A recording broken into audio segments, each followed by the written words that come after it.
या किसी को किसी और चीज़ का लोभ है, इसको लोभी कहेंगे। लेकिन लालची, लालची हर एक चीज़ का वो होता है, ये भी मिल जाए, ये भी मिल जाए, ये भी मिल जाए, इसलिए कुत्ते को लालची बोलते हैं।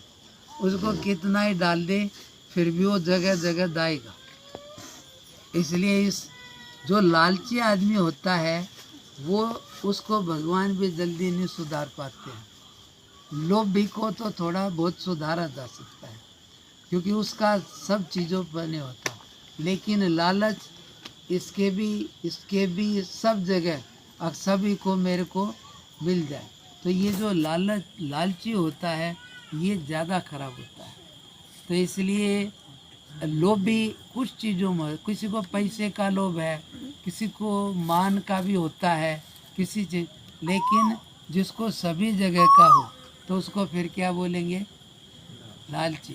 जैसे पहले शुरुआत में कैसे चलता है, पहले ज़रूरत है रोटी, चलो साथ में कुछ नमक सब्जी तक भी चलेगा। फिर क्या कहेंगे? अब भाई ये थोड़ा और हो, ये हो, फिर क्या कहेंगे? लोभ है। फिर तरह तरह की चीज़ें का वो आ जाए तो फिर बोलेंगे अब तो तेरे को लालच हो गया, ये भी ये भी ये भी। तो इसमें क्या होता है कि लालची ज़्यादा खराब है। इसके पहले जो बात रही तो किसी की भी व्रत की बात है, तो ये जो व्रत है एकादशी का व्रत है, कल है। एकादशी का मतलब क्या होता है? 1 और 10, 11, 11 रुलाने वाले होते हैं। ये 11 रुद्र होते हैं। ये मंदिर में भी 11 रुद्र है। तो ये 11 रुद्र रुलाने वाले, और उनमें एक शंकर होता है। तो शंकर जो सम करे उससे निकाल दे, तो इसलिए इसको लेकर के बोलते हैं कि 11 रुलाने वाले और उनमें एक सम करे, इति शंकर। तो शंकर, तो भगवान ने कहा अकीन में शंकर मैं हूँ, 11 में गीता में, यानी। और तो देखो ये जो 10 कौन से है, हमारी 5 ज्ञानेंद्रिय है और 5 कर्मेंद्रिय है और 11वां मन है। ये 11 है। हम इन में से जब किसी के भी रास्ते पर लोभ लालच से या अति चलते हैं तो इनके परिणाम में दुख आता है। ज़्यादा किसी चीज़ को गलत देखने का, ज़्यादा किसी चीज़ का राग, ज़्यादा किसी चीज़ का सपर छूना, और ज़्यादा ही किसी चीज़ का यानी कि सुनना, देखना, चखना, जिह्वा का लालच। और ऐसे ही 5 कर्मेंद्रिय हैं, हाथ पांव इत्यादि, इनमें भी अति या इधर उधर ये गलत होते हैं तो फिर दुख आता है।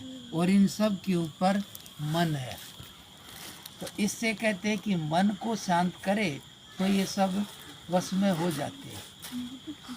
अब ये मन है, इसलिए इन सब का 11 का बांधना, वश में करना, वो कैसे होगा? एकादशी का मतलब है, उसको मत बोलो, जाना है तो जाओ। इसलिए उसको बोलते हैं कि 11 इनका व्रत क्या है? व्रत का मतलब समझे? ब्रेक लगाना। किस पर लगाना? जैसे भूखा मरना ये ठीक नहीं है, लेकिन जिससे हमारा परिणाम में भला हो वो चीज़ छोड़ना अच्छी बात है, और ज़्यादा खाना भी अच्छी बात नहीं है। लेकिन जो साधना की बात है वो क्या है? साधना की बात ये है कि हमारे को तंगी किस चीज़ से आती है। किसी भी चीज़ में यदि हमारा लोभ लालच है तो उसकी वजह से गलत काम होता है। चोरी भी या और भी क्यों करते हैं?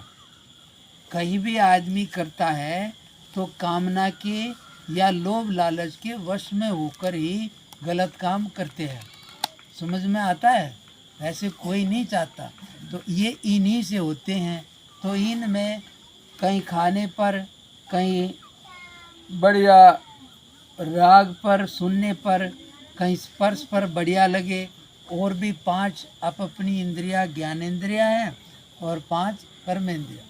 इसको बोलते हैं शब्द, स्पर्श, रूप, रस और गंध। इनके कारण इसी में जैसे बाहर कहानी भी आती है कि जो भोरा होता है ना, वो नई लकड़ी को काट देता है, लेकिन वो कमल के पत्ते में बंध जाता है। तो कमल का पत्ता क्या ज़्यादा लकड़ी से मजबूत होता है? नहीं होता ना। लेकिन फिर भी क्यों बन जाता है? समझ आया? वो इसलिए बन जाता है कि वो उसमें स्वयं रस लेता है अपनी ही कमी से। दूसरे हिरण कहते हैं वो संगीत का प्रेमी होता है। कहीं भी बढ़िया संगीत आए तो भागा चला जाएगा और वो उसी पर जान गंवा देता है, शिकारी उसको मार देता है। ये शब्द, स्पर्श, रूप प्रकाश को बोलते हैं, बढ़िया दिखता है। इसलिए कहते हैं कि रामायण में भी आता है कि जो बढ़िया सुंदर है वो अच्छा लगता है। और इसलिए आदमी उस पर, रूप पर कौन मरता है? रूप प्रकाश को भी बोलते हैं। जैसे अग्नि जलती है ना, ये लाइट भी जलती है, तो ये पतंगे इस पर मर जाते हैं। समझ में आता है? तो इसलिए ये रूप के ऊपर ये नहीं सोचता कि इसका परिणाम क्या होगा, इससे कहा है। इसलिए वो बस उसको उसी में मतवाला होके भले जले मरे, लेकिन उसी पर गवा देता है। कितनी चीज़ हो गई। एक हिरन जो कि संगीत पर, शब्द पर, और हाथी कैसे पकड़ा जाता है पता है? नहीं मालूम।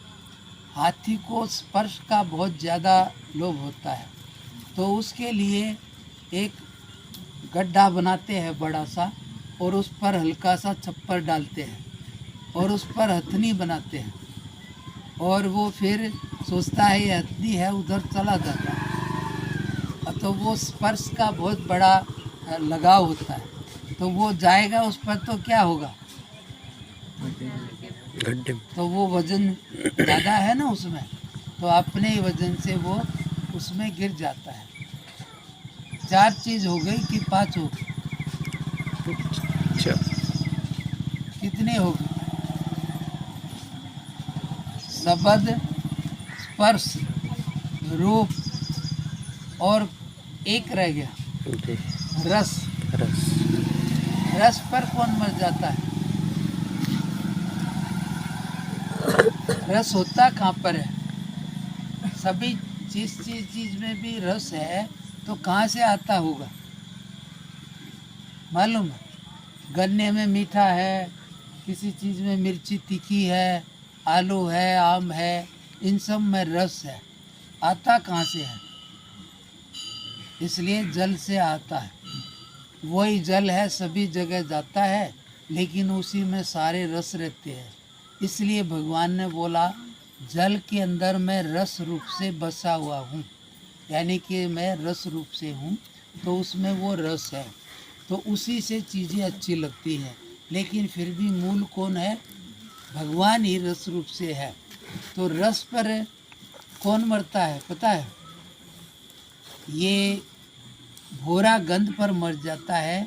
मछली को पानी से निकाल दो तो छुट्टे हो जाएगी, इसलिए ये रस पर जीती है।